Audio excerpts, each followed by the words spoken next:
Bueno, muy encantado de poder compartir con ustedes esta segunda sesión de este diplomado sobre partidos políticos y justicia intrapartidaria. Y en específico, bueno, pues este módulo, como lo comento, que se integra por dos sesiones. Bueno, una mañana de viernes, ya por fin de semana, un fin de semana con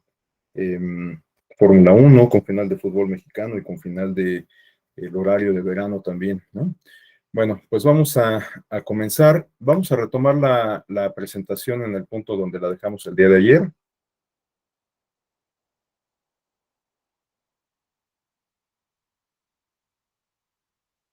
Ok, pues ayer vimos algunas premisas básicas, algunas nociones, conceptos o acercamientos desde la academia a la vida interna de los partidos políticos, y el día de hoy vamos a dedicarlo a estudiar o a revisar el marco normativo aplicable a la vida interna de los partidos políticos, justamente. Y bueno, pues vamos a referir en este propósito o con este propósito algunos antecedentes normativos. Y en tal sentido, tenemos en primer término esta lámina de algunos contenidos del artículo 41 constitucional derivados de la reforma del año de 1977. Ayer habíamos comentado, y bueno, yo siempre lo comento muy insistentemente, que en opinión de algunos analistas, la reforma de 1977 en materia político-electoral es considerada el inicio del tránsito a la democracia en nuestro país por las transformaciones que significó para el sistema político y electoral mexicano. Por supuesto, son muchas las aristas que podríamos abordar de esta reforma. Entre algunas de las más importantes encontramos la representación proporcional. El hecho de que se haya incorporado este mecanismo favoreció la integración plural del órgano de representación política, en particular la Cámara de Diputados. Y, y otro factor que me parece también importante para el fortalecimiento de los partidos, bueno, son dos factores que me parecen importantes para el fortalecimiento de los partidos, además de la propia RP, se refieren a el acceso permanente a la radio y la televisión, algo que habíamos comentado también ayer. Desde la reforma del 77 tienen esta prerrogativa los partidos políticos. Eso es lo que justifica que incluso en periodos ordinarios los partidos políticos tengan presencia en estos medios de comunicación masiva. Y el otro factor se refiere al financiamiento público. Si bien sería hasta con las reformas de los años 90 que el financiamiento público se convertiría en un verdadero factor del cambio político, desde la reforma del 77 se sentaron las primeras bases en este sentido. Y bueno, yo comento que es un factor que se convirtió en un elemento fundamental para el cambio político en la medida en que en sí mismo representó una condición de competencia equitativa, de competencia electoral equitativa, porque pues sabemos que durante la época del partido hegemónico, tanto la cobertura mediática como el apoyo económico se centraba sobre todo en el partido oficial, en el revolucionario institucional y los candidatos emanados de este. Y los demás partidos políticos, pues vamos, no es que no tuvieran este tipo de beneficios. O sea, por supuesto, también en una elección eran cubiertas las actividades de campaña de los candidatos de oposición, sobre todo en las presidenciales o las de gobernatura, pero ciertamente, pues la mayor parte de los esfuerzos mediáticos de cobertura informativa, pues se centraban en los candidatos del partido oficial. Entonces, bueno, ya en la década de los 90, como lo comento, el hecho de que los partidos políticos tuvieran más presencia en los medios de comunicación y que tuvieran más recursos para desplegar sus actividades de campaña, pues sin duda se convirtieron en factores fundamentales para el cambio político. El cambio político entendido justamente como en términos de tránsito a la democracia formal, ¿no? Me refiero a que estas condiciones favorecieron un sistema electoral mucho más equitativo, en donde las fuerzas políticas tienen prácticamente las mismas posibilidades de ganar elecciones. Claro, hay muchos factores de por medio, ¿no? La propia fuerza electoral, es decir, las preferencias electorales de la ciudadanía, es una de las variables más importantes y lo podemos observar en la actualidad en el caso de Morena, que es la principal fuerza política del país en la actualidad, y bueno, pues que tiene muchas posiciones de representación y de gobierno ganadas legítimamente en las urnas porque la gente vota por las opciones de Morena, por las y los candidatos de Morena. Entonces, bueno, pues esto cambió sustancialmente, como lo comento, en los años 90, pero varias de estas cuestiones encuentran su germen en esa reforma del 77. Y bueno, para recapitular y parte de lo que ya comentamos y señalar alguna información adicional, tenemos en primer lugar que esta reforma reconoce a los partidos políticos como entidades de interés público, algo que ya discutíamos el día de ayer. Los partidos políticos, en tal sentido, tienen como objetivo desde entonces promover la participación del pueblo en la vida democrática, contribuir a la integración de la representación nacional y como organizaciones de ciudadanos hacer posible el acceso de estos al ejercicio del poder público de acuerdo con los programas, principios e ideas que postulan y mediante el sufragio universal, libre, secreto y directo. De hecho, la primera parte del contenido que está sombreada, que está resaltada con el subrayado, sigue estando presente prácticamente en los mismos términos en el artículo 41 de la Constitución. Bueno, el siguiente aspecto incorpora esto que ya comenté, el acceso permanente como una prerrogativa, entendida como una prerrogativa para los partidos políticos. Y bueno, se señala por último que en los procesos federales los partidos políticos nacionales deben contar en forma equitativa con un mínimo de elementos para sus actividades tendientes a la obtención del sufragio popular. Y por último, que los partidos políticos nacionales tienen derecho a participar en las elecciones estatales y municipales. Bueno, digamos que esto se refiere a que un partido político que tenía el registro nacional no necesariamente tenía que llevar a cabo un proceso de registro independiente en el ámbito de las entidades federativas. Con tener el registro nacional, bueno, pues casi que por default podría obtener el registro en las entidades federativas para competir en las elecciones locales. Bueno,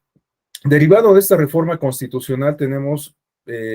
una modificación a la ley secundaria y en tal sentido tenemos la llegada a la aparición de la Ley Federal de Organizaciones Políticas y Procesos Electorales, una ley conocida como LOPE, aunque bueno, el acrónimo incorporaba también la letra F,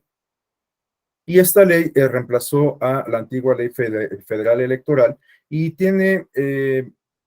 pues también varios aspectos que vale la pena destacar en razón de que codifica varias de las prácticas dinámicas, ideales propias de la democracia. Porque, bueno, vuelvo a comentar, en la época del partido hegemónico no es que no tuviéramos elecciones, el asunto es que estas elecciones pues estaban o respondían a un diseño jurídico e institucional como para hacer prevalecer un estado de cosas y el principal distintivo se refiere justamente a preservar la hegemonía de una sola fuerza política, de una sola fuerza política electoral que era el Partido Revolucionario Institucional. Pero en esta reforma del 77, la clase política encabezada por el presidente José López Portillo advirtió la necesidad de pues comenzar a abrir el régimen. Esto no sé si lo había comentado ayer, si no lo hago ahora. Bueno, en la teoría se plantea, creo que sí lo había comentado, en la teoría se plantea que en el cambio político, sobre todo en los fenómenos de transición, hay una etapa de liberalización y luego ya una etapa abierta de tránsito para el cambio político. Esto se explica sobre todo cuando hay un cambio político de un régimen autoritario a uno democrático, aunque también puede ser a la inversa, pero bueno, hasta ahora la mayoría de las experiencias que tenemos y que se explican desde la teoría nos hablan justamente de un tránsito de un gobierno autoritario a uno democrático. Esto se explica a través de obras como la de Samuel Huntington y estas olas de democratización, etcétera, ¿no? Claro, en la actualidad estamos hablando de un contexto diferente al de hace 30 o 40 años y ya comienza a generarse literatura especializada que plantea esta posibilidad de que el fenómeno sea la inversa, es decir, que democracias aparentemente consolidadas o en etapas de transición o en etapa de consolidación, perdón, pueden tener una involución y por lo tanto presentar un retroceso hacia formas más bien de tipo autoritario. Hay libros como el de este autor Levinsky, bueno, aquí lo tengo a la mano, Steven Levitsky y Daniel Sablat, que se titula Cómo mueren las democracias y que habla justamente de cómo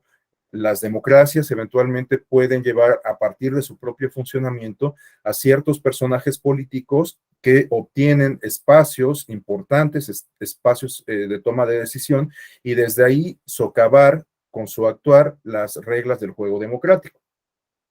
Bueno, ellos tienen en mente sobre todo la experiencia de los Estados Unidos y la figura de Donald Trump, pero advierten que es un fenómeno que se está viviendo alrededor del mundo. Y bueno, si lo pensamos, tenemos también ahí varios ejemplos históricos, añejos, que nos hablan también de fenómenos de este tipo, en donde aparentemente hay una democracia establecida, hay figuras que llegan a los espacios de poder a través de las urnas, a través de prácticas democráticas, y desde ahí comienzan a desmantelar la democracia misma. Hoy en día se habla también del populismo como una amenaza en este sentido, pero bueno, me quería yo referir a estas experiencias clásicas de los regímenes totalitarios en la Europa de mitad del siglo pasado, ¿no? Recordemos que, por ejemplo, Adolfo Hitler fue un personaje que instauró un régimen no totalitario, sino, perdón, no autoritario, sino francamente totalitario en la Alemania de los años 30 y 40, y a partir de entonces, o mejor dicho, en ese contexto, se dedicó pues justamente a desmantelar las instituciones democráticas, porque pues él no llegó a esa posición mediante un golpe de Estado, mediante una rebelión, mediante un movimiento armado, sino a través de las urnas. Bueno, parecía que no íbamos a tener otras experiencias de esa naturaleza, pero reitero, pues ya hay algunos atisbos que nos hablan de que este riesgo, por más que hubiésemos creído que lo habíamos superado, sigue estando latente, ¿no? Pero bueno, vuelvo a enfocarme en el tema. Tenemos entonces en esta reforma del año 77 la intención de la clase política de comenzar a abrir el régimen. Por eso estaba yo comentando justo esto de la teoría del tránsito a la democracia y del cambio político.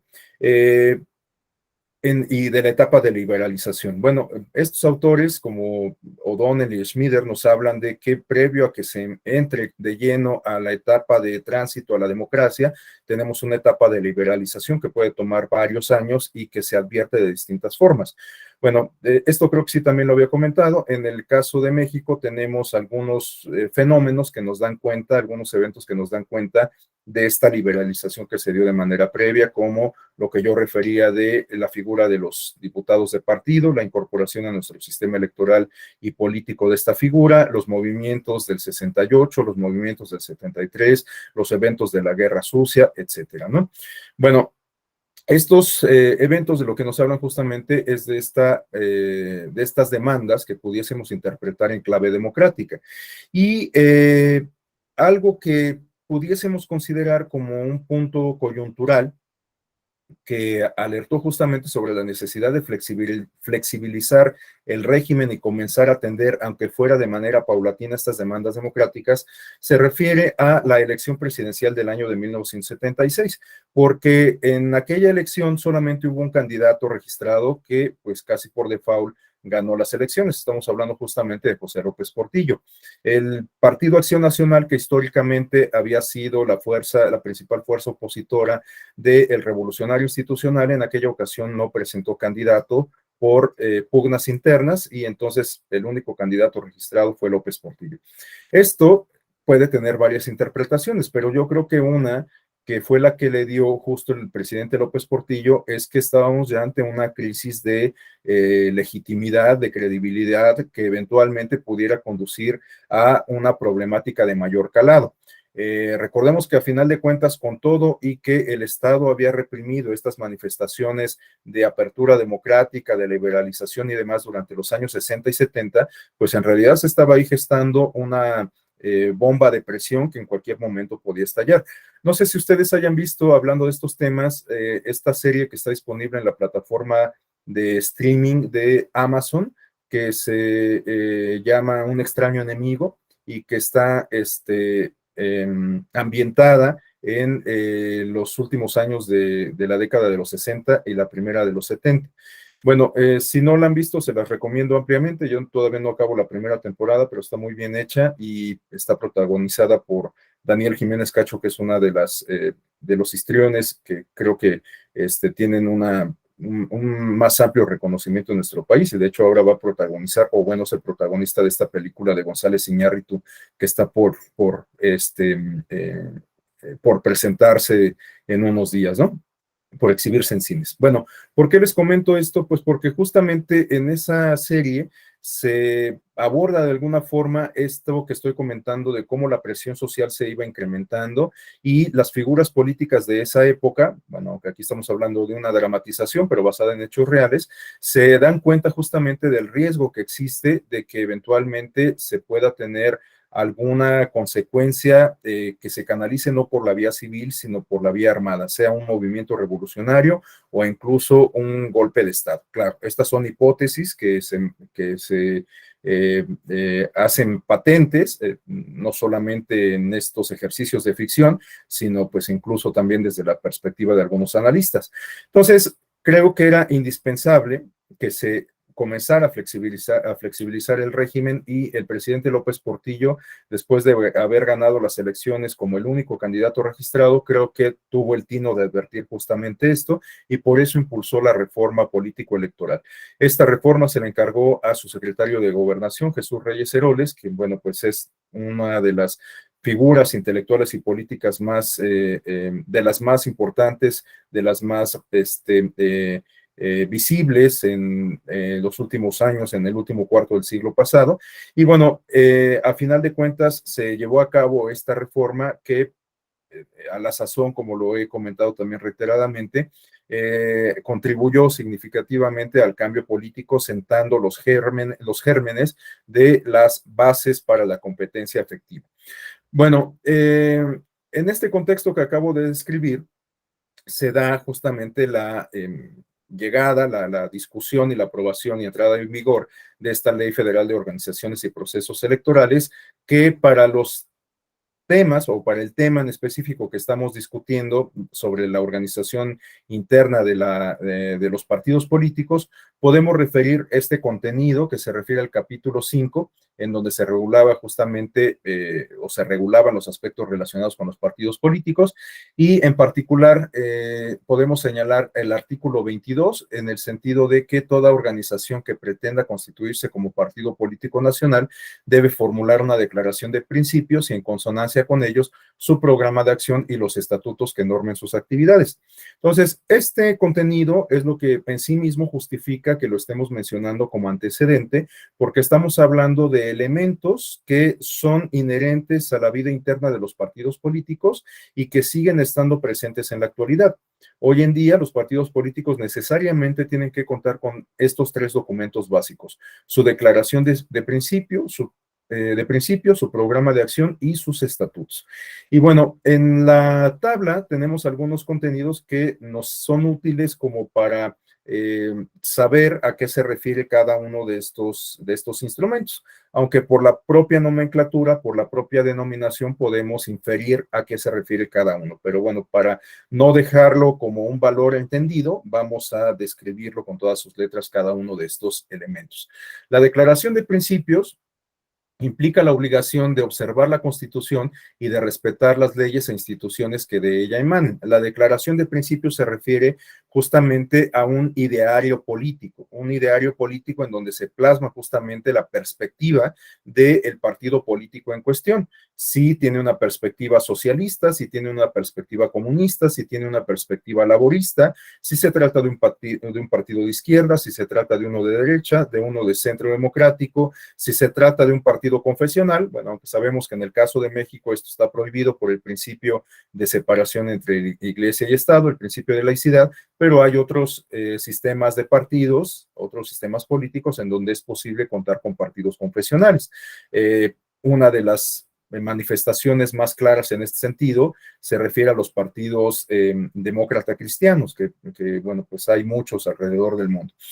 Bueno, continuando con estos contenidos sobre la declaración de principios, tenemos entonces las bases ideológicas de carácter político, económico y social que postula el partido. Como les decía, pues esto nos ayuda a identificar en qué punto del espectro político se ubica el partido en cuestión en términos ideológicos, si es uno de izquierda, uno de derecha, uno de centro, etcétera, porque estas posturas ideológicas pueden definir en la práctica pues justamente el posicionamiento del partido político y el ejercicio del poder o de la representación política que se manifiesta a través del partido. Me refiero a que un gobierno emanado de un partido político de izquierda va a adoptar políticas económicas, políticas de administración pública, políticas de ejercicio de gobierno distintas a las que pudiese adoptar un partido de derecha o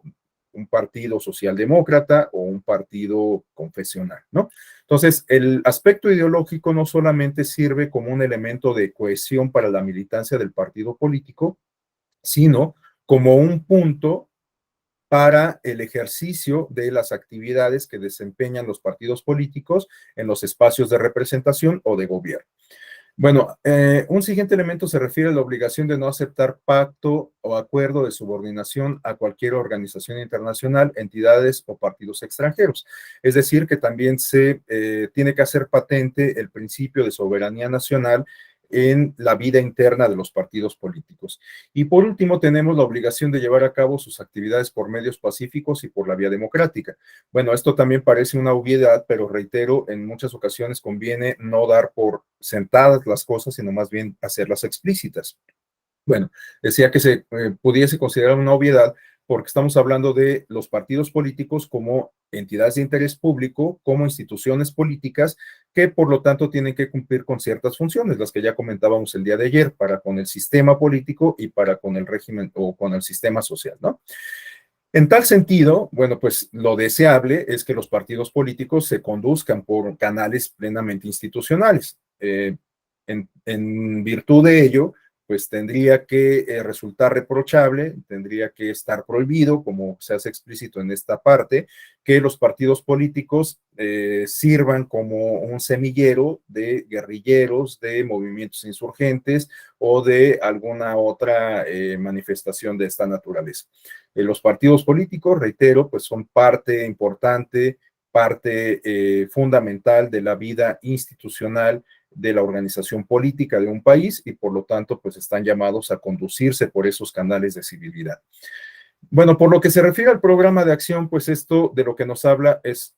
justo de un plan a seguir, de una estrategia a implementar para poder materializar el ideario del partido político, para poder ejecutar la declaración de principios. Por supuesto, pues no llega a un nivel de sofisticación tal que nos permite identificar detalle, porque en realidad pues deriva justamente de la declaración de principios. Entonces, bueno, el plan de acción se refiere más bien, o el programa de acción, perdón, se refiere a líneas generales a seguir por parte del partido político. En tal sentido, podemos entender el programa de acción como las medidas que pretenda tomar para realizar sus principios o alcanzar sus objetivos, las políticas propuestas para resolver los problemas nacionales y los medios que adopte con relación a sus fines de dirección ideológica, formación política y participación electoral de sus militantes. Si se me permite la similitud, pudiésemos pensar que el programa de acción se refiere a las líneas de acción que se incorporan, por ejemplo, en un programa político.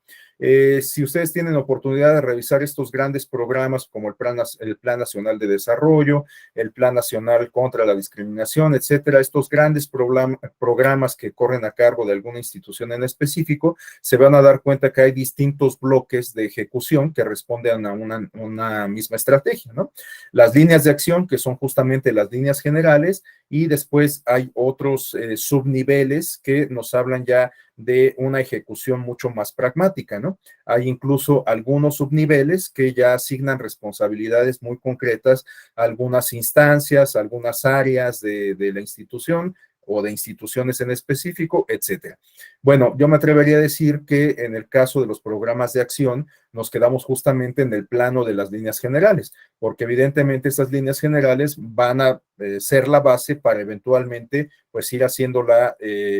desagregación en líneas de ejecución mucho más o en actividades de ejecución mucho más precisas, ¿no?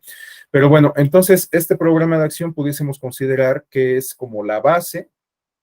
de la base programática, la base práctica para lograr justamente materializar el ideario contenido en la declaración de principios. Y por último, tenemos los estatutos que se refieren al fundamento jurídico, a la base que permite la organización interna de los partidos políticos, es decir, el marco normativo interno de los partidos políticos.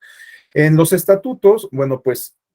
hay, por supuesto, muchos elementos que además adquieren cierta particularidad en función de, pues, la perspectiva que cada partido político le imprime, ¿no? O sea, no tenemos un estándar de estatutos, pero aun cuando no hay una completa uniformidad, sí hay elementos que pudiésemos considerar denominadores comunes en los distintos estatutos que rigen la vida interna de los partidos. En tal sentido, podemos encontrar como común denominador que los estatutos tienen que ser congruentes con lo que establece la legislación en el sentido de adoptar una denominación propia y distinta a la de los demás partidos, así como un emblema y colores que los caracterice y diferencie. Todo lo cual deberá estar exento de alusiones religiosas o raciales. Es decir, que los partidos políticos tienen que contar con una identidad que se materialice en términos visuales y que permita su identificación por parte de la ciudadanía, por parte del electorado. Su identificación no solamente en términos de individualidad, sino en términos también de distinción respecto a las demás ofertas políticas. Un siguiente elemento se refiere a los procedimientos de afiliación y los derechos y obligaciones de sus miembros. Bueno, si hablamos justamente de este componente, de este instrumento que rige la vida interna de los partidos políticos y consideramos que una de las actividades fundamentales al interior de los partidos políticos se refiere a la socialización política, bueno, pues hay que tomar en consideración los procesos de afiliación y estos procesos de afiliación tienen que responder también a ciertos criterios normativos. Claro, puede haber algunos criterios sui generis, pero los criterios normativos a los cuales estoy haciendo referencia se refieren a criterios de orden justamente democrático, es decir, en los estatutos se tiene que manifestar, por ejemplo, con claridad cuál va a ser el procedimiento de afiliación para evitar, por ejemplo, que estos procesos de afiliación se hagan en contra de la voluntad de la ciudadanía, que incluso se puede ejercer la fuerza pública, si estamos hablando de un partido oficial, por ejemplo, para la afiliación forzada de los militantes, etcétera. Entonces, este tipo de cosas tienen que quedar perfectamente delimitadas, perfectamente establecidas en los estatutos de los partidos políticos y por supuesto también se tienen que reconocer en los estatutos los derechos que asisten a las personas que terminan por afiliarse al partido político, es decir, los derechos de la militancia. Como lo comentábamos desde el día de ayer, los partidos políticos como entidades inherentes a las democracias formales, pues tienen que adoptar al interior prácticas y criterios y valores democráticos, ¿no? No siempre esto es así, esto lo podemos corroborar en la práctica, si no, no tendríamos una carga contenciosa tan grande en los tribunales, como lo comentaba el día de ayer, pero bueno, lo ideal es que así sea. Y creo que pues hacia allá tendríamos que enfocar las baterías, ¿no? Tampoco estoy diciendo que los partidos políticos violen sistemáticamente este tipo de reglas y algunas otras, pero ciertamente en este afán de ganar elecciones, pues a veces se se pierde de vista que hay que apegarse a la normativa al ejecutar los medios para alcanzar los fines, ¿no? Bueno, otros componentes, otros contenidos se refieren a los procedimientos internos para la renovación de sus dirigentes y las formas que deberán revestir los actos para la postulación de sus candidatos. Bueno, nuevamente tenemos que estos criterios, prácticas y valores democráticas deben de estar presentes al interior de los partidos políticos para la renovación de la dirigencia de los partidos y para la selección de los candidatos que van a ser apoyados por las plataformas de los partidos. Esto tiene que tener un asidero jurídico que por supuesto tenga como base la Constitución y las leyes generales en la materia, pero también tienen que quedar perfectamente configuradas estas prerrogativas o estos bienes jurídicos tutelados en los estatutos de los partidos políticos.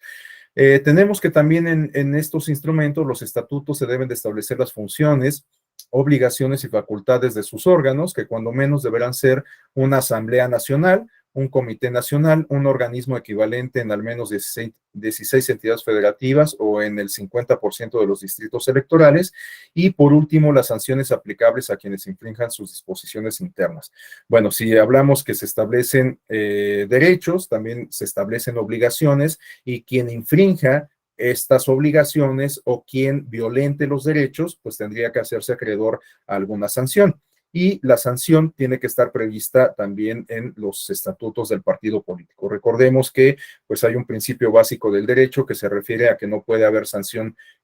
sin ley, y en tal sentido las sanciones que se imponen a la militancia deben de tener un fundamento en un instrumento jurídico, en este caso en los estatutos de los partidos políticos. Claro, también se debe tomar en consideración, por supuesto, lo que se establece en la Constitución y en las leyes que mandan de ella, ¿no? Y bueno, vuelvo un poquito al punto previo que se refiere a estos órganos o a estos elementos que pudiésemos considerar justamente como órganos internos de los partidos políticos. La Asamblea Nacional, que permite la participación activa de la mayoría de la militancia, la discusión y toma de decisiones de manera colectiva. Un Comité Nacional que se refiere a la cúpula del partido político, en donde se establecen las directivas que emanan hacia la demás estructura del partido político, y un organismo equivalente, es decir, órganos de dirección distribuidos justamente en el territorio nacional. Pueden ser los comités estatales, los comités municipales, los comités distritales, etcétera, ¿no? Entonces, bueno, esta estructura que sigue estando presente para los partidos políticos en la actualidad, pues vemos que encuentra su origen en instrumentos como el que estamos revisando, la Ley Federal de Organizaciones y Procedimientos Electorales. Ojo, tampoco es que antes en la Ley Federal Electoral no hubiera algún tipo de regulación sobre los partidos políticos. El asunto es que los criterios más contemporáneos que rigen la vida interna de los partidos políticos, como los entendemos en la actualidad, pues encuentra su origen en este contexto, en los años 70, con esta reforma del año 1900, de diciembre del mes de diciembre del año de 1977, para ser específicos. Bueno, algunos otros contenidos que vale la pena destacar de esta LOPE se refieren a los contenidos en el artículo 36 de la Constitución, referentes a postular candidatos en las elecciones federales como obligación de los partidos políticos, participar en las elecciones estatales y municipales, formar parte de los organismos electorales y nombrar representantes ante las mesas directivas de casilla. Estos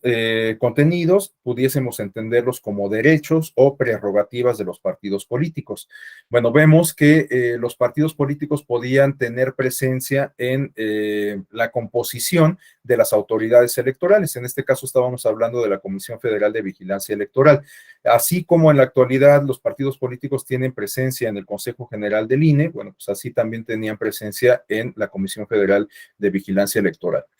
Bueno, por lo que se refiere a las obligaciones de los partidos, tenemos que están constreñidos a mantener un mínimo de afiliados en las entidades federativas y distritos electorales, a ostentar una denominación, emblema y colores, como ya lo habíamos señalado, a cumplir sus normas de afiliación observar los procedimientos para la postulación de candidatos y mantener en funciones sus órganos de dirección, además de contar con un domicilio social, para sus órganos directivos, editar una publicación periódica de divulgación mensual y otra trimestral de carácter teórico. Este aspecto lo podemos ligar justo con su naturaleza política y jurídica, en este caso constitucional, de entidades de interés público, en razón de que ya hemos comentado insistentemente que los partidos políticos están llamados a alentar la participación de la ciudadanía, a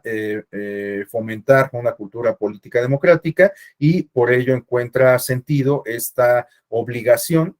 planteada en esos términos entonces de editar una publicación periódica de divulgación mensual y otra de carácter teórico para difundir justamente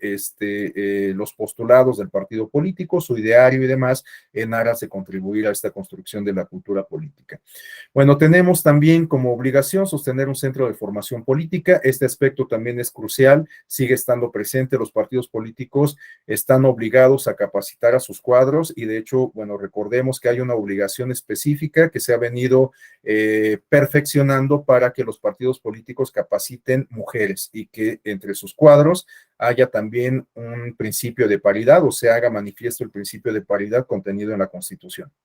¿Se acuerdan que cuando se adoptó el principio de paridad, los partidos políticos en general, o bueno, algunos de ellos incumplían la regla de paridad y uno de los argumentos que esgrimían era que no tenían las suficientes mujeres para cumplir con el principio de paridad? Bueno, pues esta no era ninguna justificación, por supuesto, no lo es en lo absoluto, porque pues de lo que nos habla es de que los partidos políticos están incumpliendo con dos obligaciones que les están estipuladas en la ley. Una, capacitar a sus cuadros y otro, cumplir con el principio de paridad, ¿no? Entonces, bueno, estos dos principios, estas dos obligaciones, perdón, las podemos encontrar igualmente codificadas en la LOPE de 1977. Y bueno, por último tenemos el registro de candidatos a diputados por el principio de representación proporcional, esto también planteado en términos de obligación. Como lo comentaba, el principio de representación proporcional se incorporó a nuestro sistema político y electoral con esta reforma del 77. Fue cuando, digamos que se configuró nuestro sistema electoral en términos mixtos, en razón de que se conservaba el principio de mayoría para la designación de representantes en espacios uninominales y tomando como antecedente la figura de las diputaciones de partido, se adoptó ahora el principio de representación proporcional. Para ello, en el ámbito federal se aumentó el número de escaños en la Cámara de Diputaciones. Originalmente pasó de 300 a 400 y con una reforma que se llevó a cabo en años posteriores fue cuando se alcanzó el tamaño actual que tiene la Asamblea, la Cámara de Diputaciones de 500 representantes. Ahora, en esta reforma electoral que se está discutiendo, se ha planteado en algunas iniciativas la posibilidad de reducir la Cámara de Diputaciones por lo menos en 100 escaños. Bueno, pues habrá que ver cuáles son los motivos, ya con un grado de puntualización y de precisión al respecto, y también, pues, cuál es el resultado final, ¿no? Porque, bueno, por lo que yo he podido advertir en algunas iniciativas, por ejemplo, la del presidente de la República, lo que se plantea es más bien fortalecer el principio de representación proporcional y reducir el tamaño de la asamblea en 100 escaños. Entonces, bueno, puede ser que sea una combinación pues aceptable, aunque bueno, habrá que ver, reitero, cómo funciona. Yo lo que advierto en la reducción de espacios es que se pueden cerrar las puertas a opciones políticas minoritarias. Me refiero a que históricamente la representación proporcional ha beneficiado a las minorías, a los partidos con menor fuerza electoral, pero que a final de cuentas pues están presentes y la gente vota por ellos, ¿no? Pero resulta que en algunas ocasiones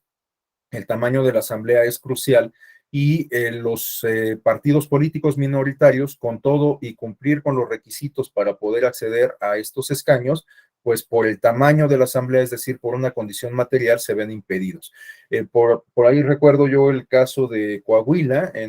hace algunos años, en donde se presentó un fenómeno que se refería justamente a que había, creo que, 8 o 9 partidos políticos que habían cumplido con todos los requisitos para que se les asignaran escaños de representación proporcional, es decir, habían postulado candidatos en el número de distritos uninominales que solicita la legislación, había alcanzado el umbral de votación mínimo del 3%, entre otras cuestiones, y entonces cumplían perfectamente con todos los requisitos establecidos en la legislación para que se les asignasen escaños de representación proporcional. Pero resulta que eran, como les digo, no recuerdo el número, pero vamos a suponer que eran 9 o 10 partidos políticos los que tenían derecho a que se les asignaran escaños de RP, pero resulta que el tamaño de la asamblea era apenas de 8 posiciones de representación proporcional. Entonces teníamos más partidos con derecho a acceder a espacios de representación proporcional en comparación con los espacios en sí mismos. Es decir, que el tamaño de la asamblea era insuficiente para que todos los partidos con derecho a tener representación realmente pudiesen obtener un espacio, ¿no? Entonces, bueno, pues esto es, creo, algo que se debería de tener en consideración en la actualidad de cara a esta posible reforma electoral. Creo que hay varios argumentos más de por medio que tendrían que considerarse y no solamente los ahorros que se podrían generar con la reducción de estos espacios de representación política, ¿no? Bueno, después de esta ley federal de organizaciones y procedimientos electorales, tenemos el primer Código Federal de Instituciones y Procedimientos Electorales que aparece con la reforma constitucional del año 89 y con la reforma legal de 1990. Esta reforma que además de crear el COFIPE en sustitución de la LOPE,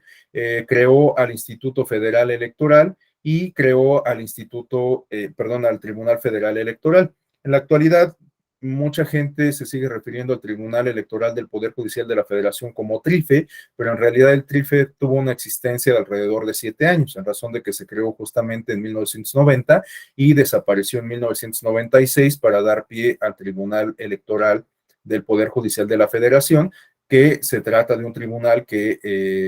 de tipo constitucional, que por lo tanto ejerce un control de la Constitución en materia electoral y ya no de un tribunal administrativo como ocurría con el antiguo TRIFE. Bueno, esta reforma resultó clave, por lo tanto, para sentar las bases del actual sistema político y sobre todo el sistema electoral que tenemos hoy en día. Y bueno, por lo que se refiere a los contenidos sobre vida interna de los partidos políticos, tenemos o podemos referir el artículo 23, numeral 1 de este COFIPE, en donde se señalaba que los partidos políticos, para el logro de los fines establecidos en la Constitución, ajustarán su conducta a las disposiciones establecidas en el presente código, así como una obligación genérica para los partidos políticos de ajustarse a los cánones constitucionales, y después en el artículo 36 se establecían los derechos de los partidos políticos nacionales. Es curioso que se utilizara esta referencia de derechos, ¿no? Bueno, en la actualidad incluso también suele utilizarse esta expresión de derechos y pues esto puede generar una discusión interesante en términos teóricos porque, bueno, pues los derechos se supone que están vinculados intrínsecamente con la naturaleza de las personas, ¿no? Esto es lo que justifica estos planteamientos de los derechos naturales, los derechos morales, etcétera, ¿no? Entonces, bueno, pues puede ser que no sea lo más correcto, lo más preciso, pensar que los partidos políticos tienen derechos, pero bueno, pues en algunas ocasiones se utiliza esta expresión para reconocer las prerrogativas o para referirse a las prerrogativas, a los beneficios que tienen los partidos políticos reconocidos en la legislación. Bueno, entonces se reconocían como derechos para los partidos políticos participar conforme a lo dispuesto en la Constitución y en el propio COFIPE en la preparación, desarrollo y vigilancia del proceso electoral,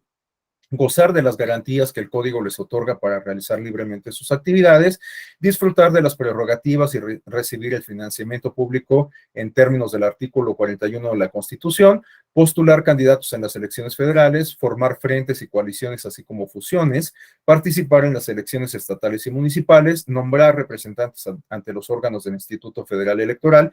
Bueno, pues como les decía, tanto en la actualidad en el Consejo General de la ahora INE, como en su momento del IFE y como en su momento en la Comisión Federal de Vigilancia Electoral, los partidos políticos tenían presencia. También se reconocía como derecho de los partidos ser propietarios, poseedores o administradores de los bienes inmuebles que sean indispensables para el cumplimiento directo e inmediato de sus fines, establecer relaciones con organizaciones o partidos políticos extranjeros, siempre y cuando se mantenga en todo momento su independencia absoluta, política y económica, así como el respeto irrestricto a la integridad y soberanía del Estado mexicano y de sus órganos de gobierno. Y por último, suscribir acuerdos de participación con las agrupaciones políticas nacionales. Entonces, bueno, pues tenemos varios de los contenidos que podemos identificar también en la LOPE, pero ahora con algunos matices que les otorgan un mayor carácter de precisión, ¿no? Por ejemplo, en este caso podemos citar, solo por poner un ejemplo de lo que estoy comentando, el inciso I del artículo 36, en donde ya no solamente se queda en abstracto esta prohibición de vincularse con partidos o con instancias en general del extranjero. Ahora se hace patente que se pueden establecer acuerdos de colaboración siempre y cuando no se ponga en riesgo el principio de soberanía nacional, siempre y cuando los partidos políticos no asuman una posición de subordinación respecto a estos grupos o partidos o instituciones extranjeras, ¿no? Bueno, a continuación tenemos algunas modificaciones que se realizaron al Código Federal de Instituciones y Procedimientos Electorales más recientemente en el año 2008. Y en tal sentido, bueno, rápidamente vamos a pasar revista de ellos. Tenemos nuevamente que estas este,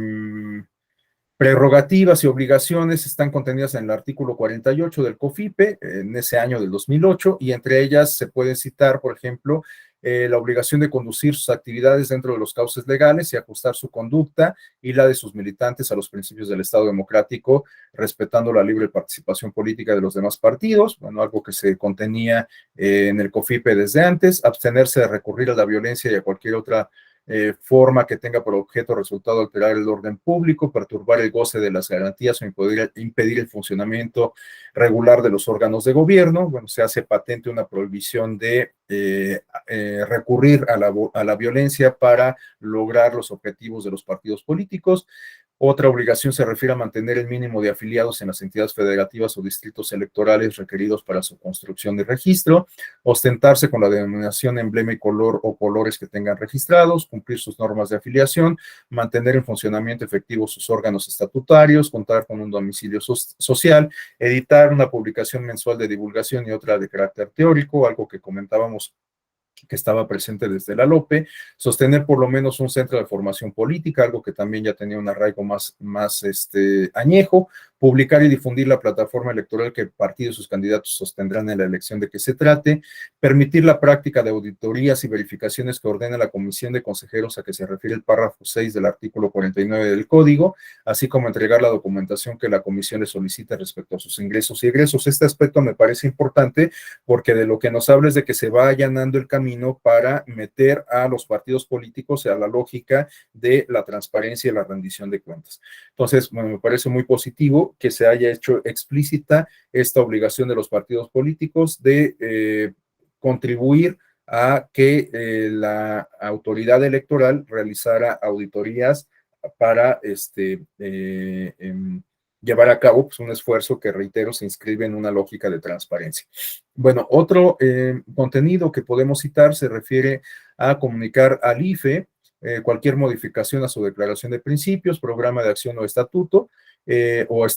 Bueno, esto también tiene relevancia en el sentido de que si ahora la función electoral se había concentrado ya desde 1996, bueno, desde el 90 en el IFE, pero esta institución se volvió autónoma en el año del 96 y concentra la función electoral en el ámbito federal, pues era indispensable que los partidos políticos con registro nacional dieran cuenta a esta autoridad justamente de la modificación o de las modificaciones que eventualmente llevaron a cabo a sus documentos básicos, la declaración de principios, el programa de acción o los estatutos. Tenemos también que los partidos políticos están constreñidos a comunicar oportunamente al INE, bueno, en ese entonces IFE, los cambios de su domicilio social o de los integrantes de sus órganos directivos. Estaban también compelidos a actuar y conducirse sin ligas de dependencia o subordinación con partidos políticos, personas físicas o morales extranjeras, organismos o entidades internacionales y de ministros de culto o de cualquier religión o secta. Estaban obligados a utilizar las prerrogativas y aplicar el financiamiento público exclusivamente para el sostenimiento de sus actividades ordinarias, para sufragar los gastos de campaña, abstenerse de cualquier expresión que implique diatriba, calumnia, infamia, injuria, difamación o que denigre a los ciudadanos, a las instituciones públicas o a otros partidos y sus candidatos, abstenerse de utilizar símbolos religiosos, así como expresiones, alusiones o fundamentaciones de carácter religioso, abstenerse de realizar afiliaciones colectivas de ciudadanos, y garantizar la participación de las mujeres en la toma de decisiones en las oportunidades políticas. Bueno, podemos ver varios contenidos que siguen estando vigentes, ahora recogidos en la Ley General de Partidos Políticos, como lo vamos a ver en un momento más, pero que nos hablan de contenidos que ya responden a un contexto plenamente democrático, por lo menos democrático en términos formales, es decir, en términos electorales. Entonces, bueno, no solo, también vemos que se establecen algunas obligaciones para los partidos que pudiésemos considerar favorables para una democracia sustantiva, que no solamente se limita a la representativa. Por ejemplo, garantizar la participación de las mujeres en la toma de decisiones, pues no solamente se refiere a una obligación de los partidos que pudiese beneficiar o robustecer la democracia representativa, sino que eventualmente podría significar un elemento distintivo de la democracia sustantiva, es decir, una democracia igualitaria entre hombres y mujeres. Bueno, en la siguiente lámina se refiere, o a partir de esta lámina vamos a revisar el marco normativo actual, el marco normativo que se creó como derivado de la reforma constitucional de febrero del año 2014. Entonces, por principio de cuentas, habrá que recordar lo que yo ya había comentado el día de ayer. A partir de la reforma del año 2014, y esto seguramente es algo que ustedes saben perfectamente también, a partir de la reforma tenemos una ley general de partidos políticos, un instrumento de derecho positivo que regula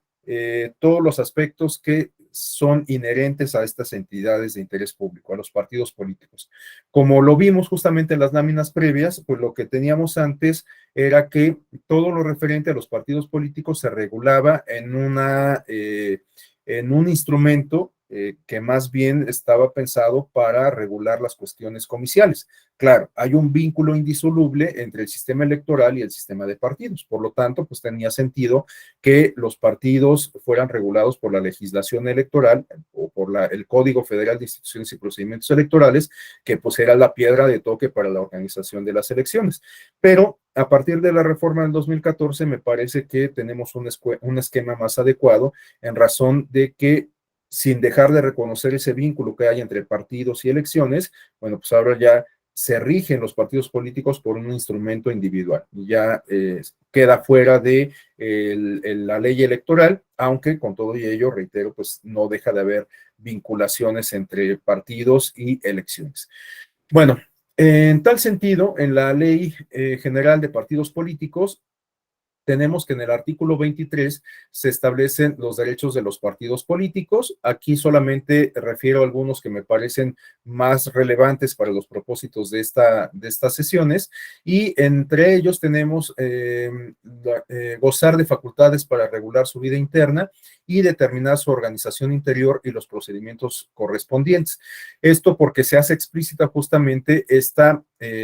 prerrogativa, esta garantía de libertad interna para que los propios partidos tomen sus decisiones de forma autónoma en beneficio de justamente la organización, en beneficio de la militancia, en beneficio del propio partido hacia el interior. El inciso E creo que también vale la pena destacarlo porque se refiere a reconocer como un derecho la organización de procesos internos para seleccionar y postular candidaturas en las elecciones, garantizando la participación de mujeres y hombres en igualdad de condiciones. Bueno, ya habíamos visto que desde la LOPE se establecían como parte de las obligaciones y derechos de los partidos fijar las reglas para los procesos internos de selección de candidaturas. Bueno, pues ahora se reitera este contenido, pero además se incorpora, se adereza con el principio de paridad. Y por último, tenemos el inciso I, que se refiere a acceder a la defensa de sus intereses legítimos dentro del sistema de justicia electoral. Es decir, que con esta reforma del año 2014, y la creación de los partidos políticos se dio un impulso significativo a las nociones de justicia electoral al interior de los partidos políticos. Perdón, de hecho, como lo vamos a ver en las siguientes láminas, la reforma del año 2014 permitió, o más bien dicho, obligó a los partidos políticos a través de la ley general para que creasen instancias de justicia interna al interior propiamente de los partidos políticos para resolver desde el ámbito interno justamente las problemáticas, los conflictos que se presentaran como parte de las dinámicas que se generan al interior del partido político. Entonces, los partidos políticos están compelidos desde entonces a resolver en primera instancia las dificultades, los problemas que se presenten al interior de los partidos políticos, aunque ahora, a partir de este diseño que se estableció con la reforma del 2014, las decisiones que adopten los órganos de justicia intrapartidaria pueden ser controvertidos ante una instancia ajena al partido político, que son los tribunales electorales. En el caso federal, bueno, pues tenemos justamente al Tribunal Electoral del Poder Judicial de la Federación, que puede resolver impugnaciones que se presenten sobre decisiones adoptadas por los órganos de justicia intrapartidaria. Bueno, tenemos a continuación algunos incisos del artículo 25, numeral 1, que se refieren a obligaciones de los partidos políticos. Algunos guardan similitud o son, digamos, como la manifestación de la evolución o desarrollo que han tenido esos contenidos que identificábamos desde 1977 y algunos más bien tienen un carácter de novedad. Bueno, tenemos en primer lugar el inciso A, que se refiere a entender como una obligación del partido el conducir sus actividades dentro de los cauces legales y ajustar su conducta y la de sus militantes a los principios del Estado democrático, respetando la libre participación política de los demás partidos políticos y los derechos de los ciudadanos. Bueno, aquí se hace una referencia ya no directamente a la Constitución, sino al Estado democrático. Entonces, es un matiz interesante porque, bueno, evidentemente los partidos políticos no dejan de tener como piedra angular para la organización interna los contenidos de la Constitución, pero ahora se establece también el reconocimiento necesario, la vinculación obligada a esta idea del Estado democrático de derecho, ¿no? Bueno, un siguiente componente se refiere a cumplir sus normas de afiliación y observar los procedimientos que señalen sus estatutos para la postulación de candidaturas, comunicar al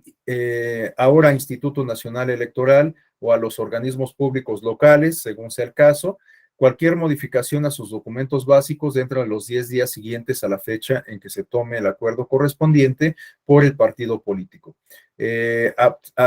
Tenemos en el inciso Q, abstenerse de realizar afiliaciones colectivas de ciudadanos. En el inciso R, garantizar la paridad entre los géneros en candidaturas a legisladores federales y locales. Bueno, se hace patente, se hace manifiesto este principio de paridad de nueva cuenta. En el inciso S se establece como obligación de los partidos garantizar en igualdad de condiciones la participación de mujeres y hombres en sus órganos internos de dirección y espacios de toma de decisión, es decir, que el principio de paridad se tiene que tomar en consideración no solamente pensando en el exterior, es decir, en las candidaturas, sino también en el interior, es decir, en la composición de los órganos directivos del partido político. Tenemos también en el inciso T que se establece como una obligación de los partidos garantizar a las mujeres el ejercicio de sus derechos políticos y electorales libres de violencia en los términos de la Ley General de Acceso de las Mujeres a una Vida Libre de Violencia. Entonces, vemos cómo este principio de paridad se va robusteciendo y se van estableciendo obligaciones precisas a los partidos, o un tanto más precisas a los partidos políticos para hacerlo manifiesto, para materializar este principio. Tenemos en el inciso U sancionar por medio de los mecanismos y procedimientos internos con los que se cuente todo acto relacionado con la violencia política contra las mujeres en razón de género. Nuevamente vemos cómo se establecen ciertos contenidos, no solamente para garantizar el principio de paridad, sino también para evitar que las mujeres sigan siendo objeto sistemático de violencia. Y por último, tenemos el inciso W y el inciso X, que se refieren el primero a garantizar la no discriminación por razón de género en la programación y distribución de tiempos del Estado, y el último a cumplir con las obligaciones que la legislación en materia de transparencia y acceso a su información les impone. Bueno, esto último parece sumamente importante porque, como ya lo había adelantado, a partir de la reforma del 2014, que se dio no solamente, o de las reformas que se dieron no solamente en materia electoral, sino también en materia de transparencia, a partir de entonces los partidos políticos son considerados sujetos obligados y, por lo tanto, tienen que cumplir con ciertas obligaciones que les impone la legislación, tanto la electoral como la de transparencia, para pues garantizar este principio de transparencia en la vida interna de los partidos políticos y, por supuesto, en beneficio de toda la ciudadanía. Bueno, justamente a ello se refiere este contenido que tenemos a continuación, las obligaciones en materia de transparencia, pero bueno, llevamos ya poco más de una hora de sesión y pues para que esto no se convierta en un monólogo, quisiera consultarles si alguien desea hacer alguna intervención, plantear alguna inquietud, algún comentario hasta, bueno, a partir de lo que hemos comentado hasta esta parte, pues pudiésemos abrir un espacio para la interlocución si alguien desea participar.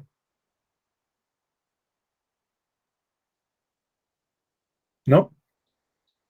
Bueno, si no hay intervenciones, entonces continúo, pero les reitero esta invitación a que si alguien desea hacer alguna intervención, por favor, pues hágalo con absoluta libertad. Únicamente le pediría, para mantener el control de las intervenciones, que me solicite el uso de la voz, ya sea con la herramienta de la manita o abriendo el micrófono. Yo de ninguna forma lo considero una falta de respeto. Entonces, quien lo quiera hacer, por favor, siéntase con absoluta libertad de hacerlo en cualquier momento. Bueno, entonces tenemos las obligaciones en materia de transparencia que se establecen para los partidos políticos. Tenemos que en el artículo 28 de la Ley General de Partidos Políticos se señala en el numeral 1 que toda persona tiene derecho a acceder a la información de los partidos políticos de conformidad con las normas previstas en este capítulo y en la legislación en materia de transparencia y acceso a la información. En el artículo siguiente, igual en el numeral 1, se establece que los partidos políticos deben contemplar en sus estatutos la forma de garantizar la protección de los datos personales de sus militantes, así como los derechos al acceso, rectificación, cancelación y oposición de estos. Esta parte también es muy importante porque la reforma de transparencia no solamente implica obligaciones para publicitar la información de la información pública que esté en poder de cualquier autoridad, como pueden ser las propias autoridades electorales, los partidos políticos o alguna entidad gubernamental. No solamente se establece esta obligación de publicitar la información a partir del principio de máxima publicidad, sino que además se establecen obligaciones para salvaguardar información sensible, información que se refiere a datos personales de las personas. ¿Cuáles son estos datos personales? Bueno, pues ya lo sabemos todos, puede ser desde el nombre, los datos de contacto, como puede ser teléfono, tanto móvil como fijo, correo electrónico, estado civil, género, en algunas ocasiones, bueno, pues hay una mayor cantidad de información que se solicita con determinados fines, como puede ser la formación académica, la experiencia profesional, los ingresos, qué sé yo, o sea, información que resulta sensible por ser de carácter personal, individual.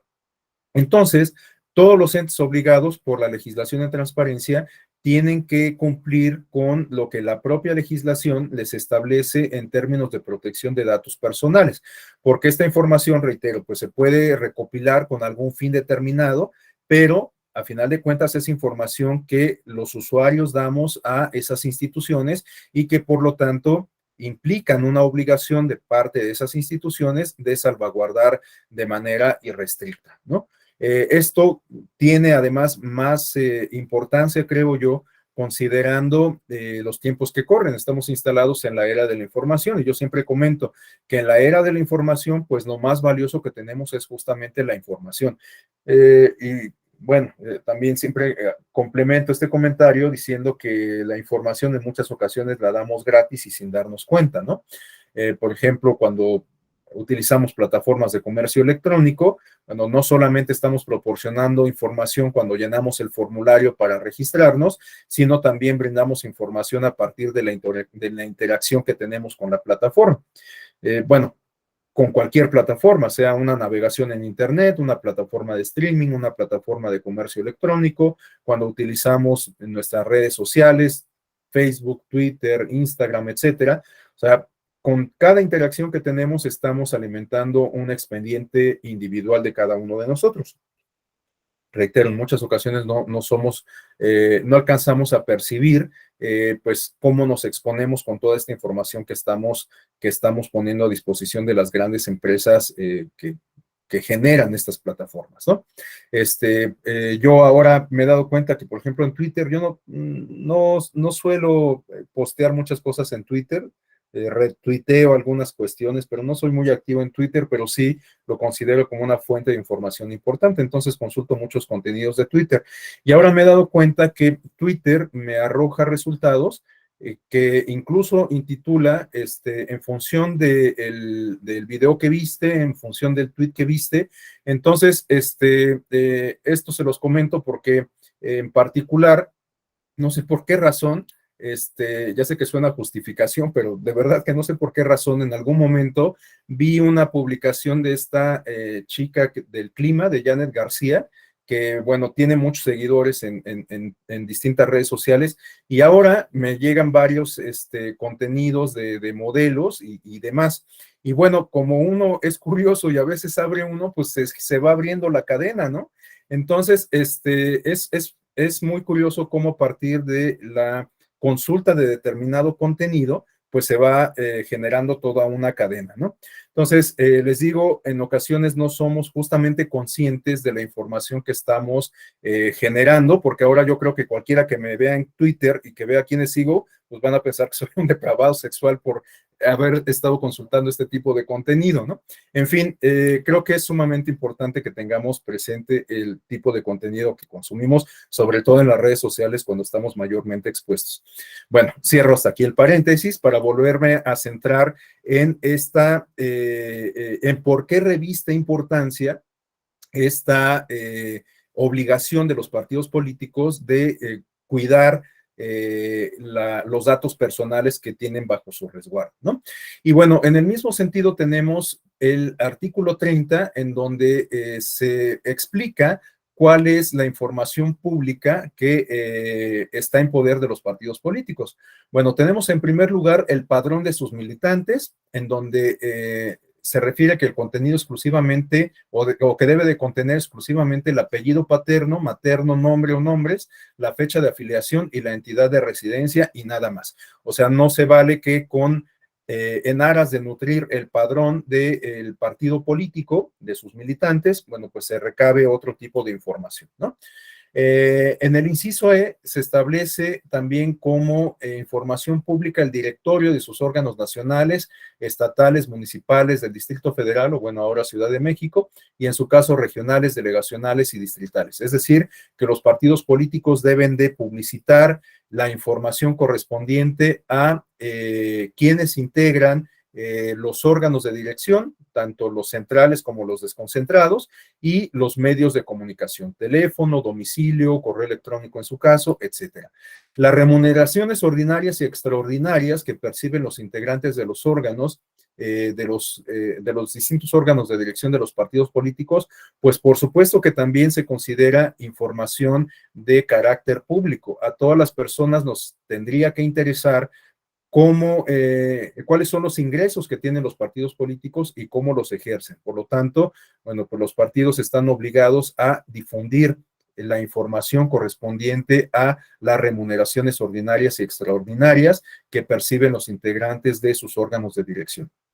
También aquí podemos identificar como información pública las sentencias de los órganos jurisdiccionales en los que el partido sea parte del proceso, así como su forma de acatarla. Es decir, que las sentencias que emiten los propios órganos de justicia intrapartidaria, así como las sentencias emitidas por los tribunales electorales que resuelven impugnaciones sobre las decisiones de estos órganos de justicia intrapartidaria, tienen que estar visibles, tienen que estar accesibles para quien desee consultarlos. Y bueno, aquí juega un papel sumamente importante, por supuesto, los medios de comunicación digital. En la actualidad, bueno, pues todos los partidos políticos pueden tener un sitio web, una página electrónica, y esto favorece la difusión de este tipo de información. Entonces, creo que no hay excusa como para que los partidos políticos no encuentren un canal adecuado para difundir este tipo de información. Y tenemos también, bueno, un señalamiento preciso sobre las resoluciones dictadas por los órganos internos de control, algo que ya había comentado, y las resoluciones relativas a garantizar los derechos de sus militantes, así como su cabal cumplimiento. A continuación, tenemos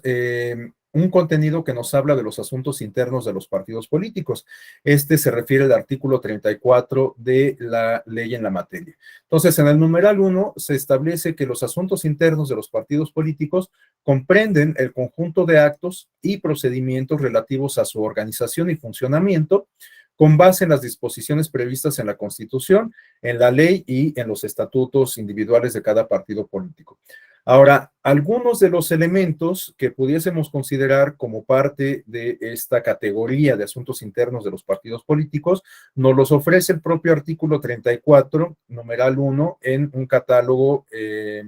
planteado en incisos. En tal sentido, en el inciso primero, en el inciso A, tenemos que podemos considerar como asunto interno de los partidos políticos la elaboración y modificación de sus documentos básicos, la declaración de principios, el programa de acción y los estatutos. La modificación a esos tres elementos, bueno,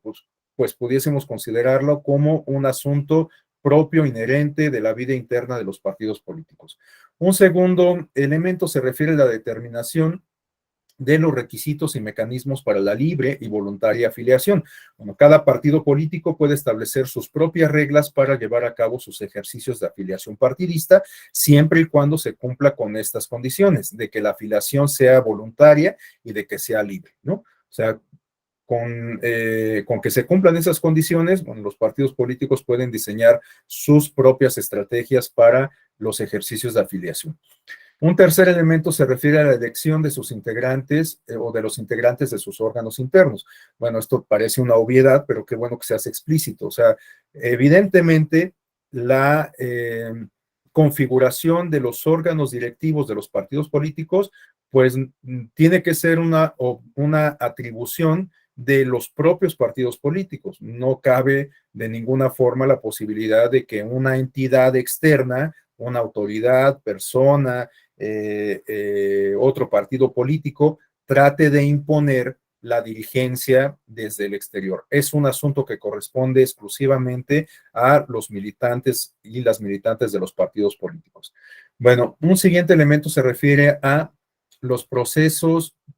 perdón, los procedimientos y requisitos para la selección de sus precandidatos y candidatos. Bueno, igualmente, es decisión exclusiva de los partidos políticos definir las reglas para llevar a cabo los procesos de selección de precandidatos y de candidatos. Claro, estos procesos internos de designación de candidaturas se tienen que acompasar con los acuerdos que eventualmente los partidos políticos suscriban con otros partidos para la integración de frentes o de coaliciones, ¿no? Pero a final de cuentas, la vida interna de los partidos políticos, la selección de los candidatos y candidatas al interior de los partidos políticos es una responsabilidad y un derecho exclusiva de los propios partidos políticos en lo individual, ¿no?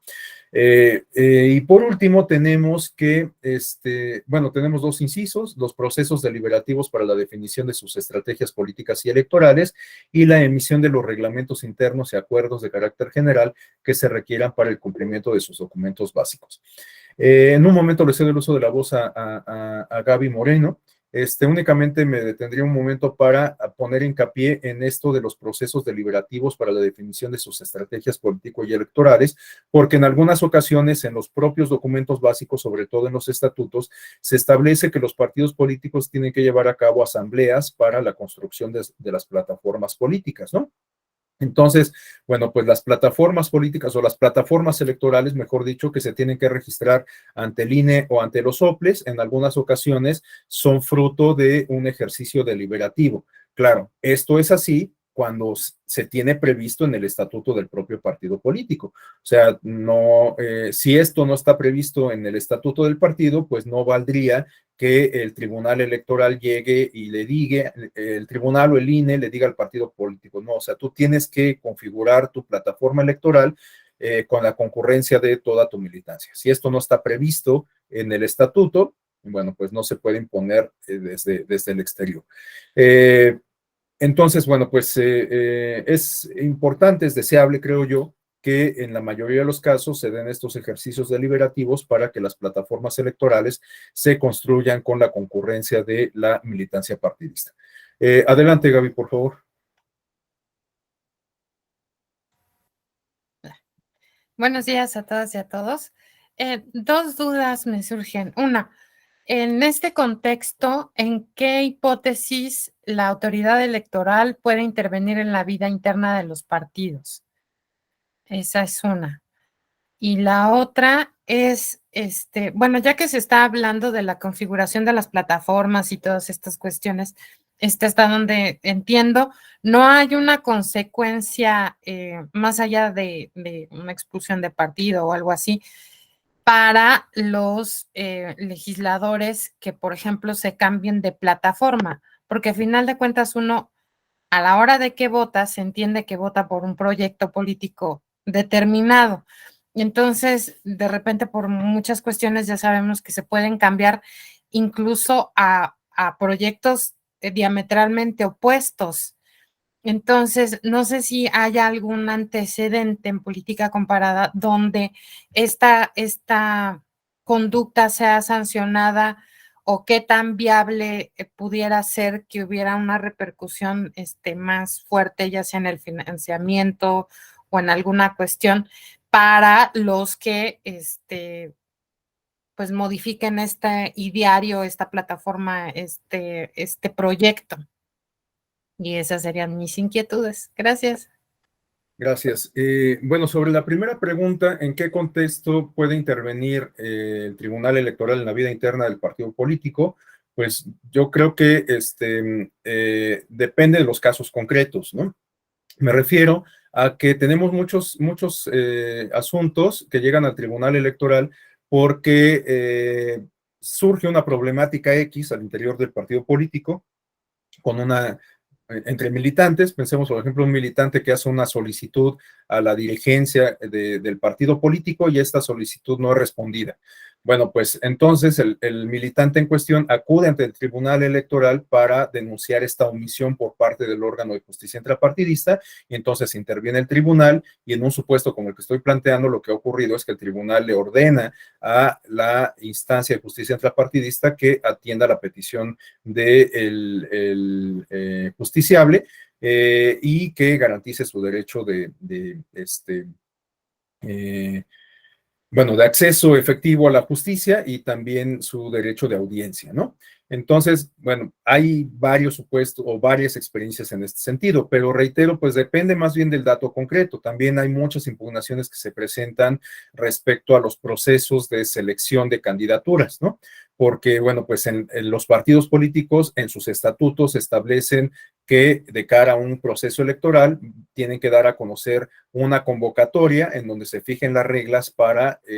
llevar a cabo justo los procesos de selección interna de candidatos. Bueno, pues en algunas ocasiones puede ser que un ciudadano o una ciudadana participe en el proceso y que considere que el partido político no se apegó a lo que el propio partido estableció en la convocatoria en términos de reglas para llevar a cabo ese proceso. Bueno, si por lo tanto siente el ciudadano o la ciudadana que el partido político se alejó de este marco normativo, de este marco reglamentario que el propio partido estableció, bueno, pues puede que acuda en primera instancia, o mejor dicho, que acude en primera instancia al órgano de justicia intrapartidista y bueno, dependiendo de la decisión que adopte, puede impugnar esta decisión ante el Tribunal Electoral. Entonces, bueno, pues hay muchos supuestos a partir de los cuales el Tribunal Electoral puede adoptar alguna decisión sobre la vida interna de los partidos políticos, pero depende justo de las promociones que existan, de los recursos que se presenten, porque un tribunal no puede actuar de manera ex oficio, necesariamente se requiere la promoción de un recurso, la interposición de un juicio, etcétera, ¿no? Entonces, bueno, en esos supuestos es cuando el tribunal puede eventualmente intervenir en la vida interna de los partidos políticos, y esto de intervenir pues yo lo entrecomillo porque en realidad de lo que hablamos es de las facultades que ejerce el tribunal como órgano constitucional, autónomo y como órgano de control de legalidad. Entonces, bueno, pues esto de intervenir en la vida interna de los partidos políticos yo lo pondría un poco entre comillas, porque al final de cuentas el tribunal pues de lo que se hace cargo es de garantizar la prevalencia de la Constitución y de las leyes que mandan de ella, ¿no? Bueno, y sobre la siguiente, la segunda cuestión de el fenómeno del transfugismo, bueno, ese es un fenómeno que está presente en todos lados, aunque pues a nosotros nos hace más escozor porque pues lo vivimos, ¿no? Y es muy común, pero está presente en todos lados y pues en distintas latitudes se han adoptado medidas particulares para prevenirlo, combatirlo, y en muchas ocasiones pues es la propia ciudadanía quien se encarga de imponer algún tipo de sanción, pues, dejando de votar por el partido político y sus candidatos. Creo que a final de cuentas esa es la principal sanción que se puede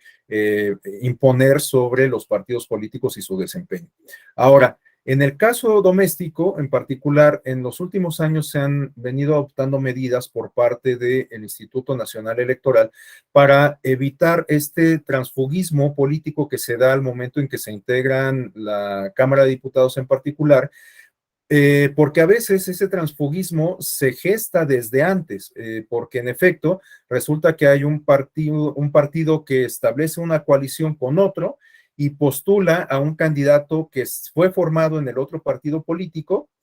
pero lo postula como propio. Entonces, si ese candidato gana la elección, pues no va a formar parte de la fracción parlamentaria del partido que lo postuló, sino que se va a incorporar a la fracción parlamentaria del partido en el cual se formó. Entonces tenemos ahí pues de alguna forma un fraude a la voluntad popular, porque como bien lo comenta Gaby, pues en muchas ocasiones el elector, la electora, pues vota por una propuesta política representada por el partido político y no por el candidato precisamente, ¿no? Entonces, bueno, pues tenemos algunos de estos fenómenos que se manifiestan en cada elección, pero para prevenirlos, de alguna manera, el Instituto Nacional Electoral ha venido implementando algunas medidas y la más reciente la pudimos ver en el proceso electoral federal del año pasado, en donde el INE emitió unos lineamientos que además fueron controvertidos ante la Sala Superior, aunque decidió la Sala mantenerlos vigentes, confirmó el acuerdo del INE con el cual los puso en vigor, y estos lineamientos se refieren a incorporar, entre otras cuestiones, un criterio que se denomina de militancia efectiva. Es decir, que se obliga a los candidatos de los partidos políticos a hacer explícito a qué partido político pertenecen. Esto pues ya se hace manifiesto también en los convenios de coalición que suscriben los partidos políticos, pero además se solicita a los candidatos a los partidos políticos que señalen, en caso de ganar la elección, los candidatos, todos los candidatos que están postulando, a qué fracción parlamentaria se adherirían, ¿no? Y esto con el propósito de, pues, justamente prevenir este transfugismo político, y más que el transfugismo, el fenómeno de la sobrerepresentación. En realidad eso es lo que estaba en juego, ¿no? Porque se han dado muchos casos en donde un partido político, a partir de que va en coalición, se convierte en una fuerza poderosa en el órgano legislativo que no se corresponde con el porcentaje de votos que obtuvo, ¿no? Es decir, que está sobre representado. Y uno de los ejemplos más recientes y más ilustrativos que tenemos lo podemos observar en la elección del año 2018 con el Partido Encuentro Social. El Partido Encuentro Social en 2018, ustedes se acuerdan que fue en coalición con Morena, con el PT, y no me acuerdo si había algún otro, y el Partido Encuentro Social por sí mismo no pudo garantizar una fuerza electoral. El partido perdió el registro, ¿se acuerdan, verdad? No alcanzó el 3% de la votación válida y perdió el registro, pero resulta que era la cuarta o la quinta fuerza electoral representada en la Cámara de Diputados. O sea, era Morena, después era, si no me equivoco, el PAN, el PRI, y después creo que era justamente el Partido Encuentro, creo que Encuentro Social tenía más diputaciones que el Partido de la Revolución Democrática. Entonces, pues había una total distorsión de la voluntad popular, porque un partido que perdió el registro por no alcanzar un número de votos indispensable, resulta que era la cuarta fuerza electoral representada en la Cámara. Entonces, para evitar ese tipo de distorsiones, reitero, el INE ha venido implementando algunas medidas que han sido objeto de controversia. De hecho, derivado de esa controversia que se presentó ante la Sala Superior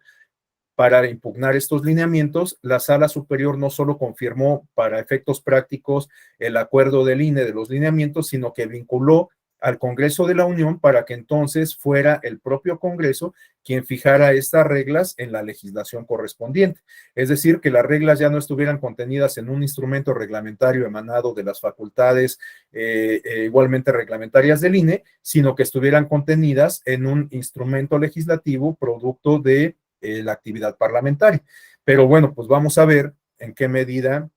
el Congreso cumple con esa obligación impuesta por el Tribunal Electoral a través de esta sentencia. Es lo que podría comentar al respecto, Gaby. A continuación le cedo el uso de la voz a Laura Elvira Jiménez. Sí, muchas gracias. Pues precisamente por los temas que acaba de comentar, no sé si nos pudiera ayudar a tener más información, como los números de expedientes en los que se revisaron el tema, porque precisamente tenía aquí estos datos que usted estaba comentando y tiene, o sea, es correcto. Encuentro Social obtuvo en 2018 56 diputaciones, con un 2.40% de la votación, cuando el PRI con un 16.56% de la votación obtuvo solamente 45 escaños, ¿no? Entonces, pues sí, se refleja a toda luz ahí una incongruencia entre la proporción entre votación y representación política. Entonces, no sé si tuviera el número de expediente y todo para revisar a mayor profundidad esos temas y comentar sobre los asuntos internos de los partidos políticos. Este tema de asuntos porque son dos principios para los partidos políticos: la autodeterminación y el principio de autodeterminación y el principio de autoorganización. Me parece que es estos temas de los asuntos internos de los partidos políticos, pero se ve una tendencia al uso de estos dos principios para, precisamente para posiblemente acallar o contrarrestar a las minorías, ¿no? O sea, dentro de estos partidos políticos debe haber un equilibrio entre los derechos de las mayorías y derechos de minorías. Y este disenso este disenso entre estas dos posiciones, pues me parece que es precisamente el órgano jurisdiccional donde se va a proteger los derechos de las minorías, ¿no? Porque establece, argumentar estos principios para que el tribunal no pueda revisar los actos internos de los partidos, me parece que sería un retroceso de acuerdo a la historia que hemos vislumbrado. No nada más en la postulación de candidaturas, sino incluso en la elección de dirigencias. Incluso usted, recuerdo que ayer nos comentaba que el mayor número de controversias presentadas ante los tribunales electorales provenía precisamente de la vida interna de los partidos políticos, no de elecciones. Lo que me parece que es lo que debemos revisar a la luz de este nuevo debate de una reforma electoral, porque el potencializar estos dos principios pudiera también pudiera hacer un efecto de caer en, y esa es la opinión que quisiera de usted escucharla, en esta ley de hierro o en estas oligarquías partidistas de las que también pueda ser un efecto perverso según los antecedentes que se manejan en la doctrina. Entonces sí quisiera ahí saber su opinión, porque me parece que hay que equilibrar estos temas en cuanto a las decisiones pudiera ser mayoritarias, pero también perversas en contraposición de derechos de minorías, pero también llegar a un otro extremo de no querer un disenso con el argumento o la bandera de la unidad partidista, acallar el disenso cuando es parte de la democracia, y a lo mejor fortalecer estas decisiones populares en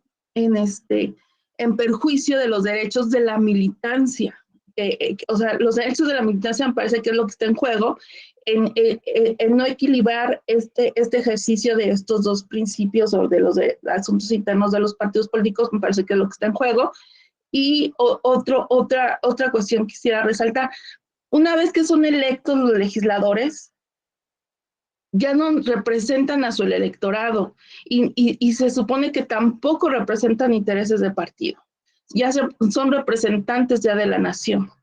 de un ente superior. Por lo tanto, creo que en eso, creo que ahí, es que he estado revisando los temas y me parece que a veces hay como que ciertas incongruencias de hacia dónde queremos, o qué es lo que esperamos de estos representantes, populares, cuando constitucionalmente no tienen una relación ya directa ni con el electorado ni con los partidos políticos, sino con un ente superior que es la nación. Pero aún así, en los hechos y en el pragmatismo de este desarrollo, pues sí tienen una relación directa con el electorado al momento de rendición de cuentas, pero también tienen una relación directa con sus cúpulas partidistas al tomar posiciones, fracciones parlamentarias al interior de estos órganos, ¿no? Entonces, ¿cómo se puede equilibrar todo esto? Quisiera saber su opinión. Muchas gracias. No, al contrario, Laura, pues abre muchas aristas a discutir. ¿Cómo se podría pues resolver, digamos, la parte, bueno, si entendí bien, uno de las inquietudes centrales en su intervención consiste en hacer compatible, digamos, esta autonomía, si la podemos plantear en estos términos, de los partidos políticos para la organización de su vida interna y el control constitucional y jurisdiccional que ejercen los tribunales electorales, ¿no? Es decir, pareciera que de entrada estamos hablando de dos universos distintos, ¿no? O sea, si los partidos son autónomos, entonces no tendría por qué haber una interferencia de una autoridad externa, ¿no? Pero creo que de alguna manera